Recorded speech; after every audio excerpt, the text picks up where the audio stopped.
आता वादळी वाऱ्यासह झालेल्या पावसानं मोठं नुकसान झालंय। जिल्ह्यात तब्बल 2,20,00,000चं नुकसान झाल्याची माहिती आमदार नितेश राणेंनी दिली आहे। 16 एप्रिल ते 26 मे दरम्यान सिंधुदुर्गात वादळी वाऱ्यासह मुसळधार पाऊस झाला होता। यात अनेक घरांची पडझड झाली आहे। फळांची बाग तसेच शेती पिकांचं देखील नुकसान झालंय।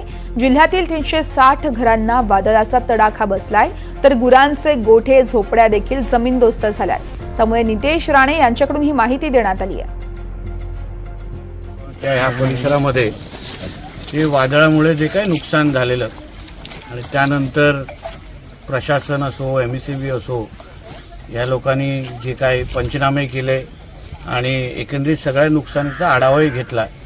त्याचबरोबर पक्ष म्हणून मी असो, आमचे संदेश सावंतजी असेल आणि माझे सगळे भारतीय जनता पक्षाचे सहकारी एकत्र मिळून आम्ही तातडीची मदत तिथे उपलब्ध करून दिलेली आहे।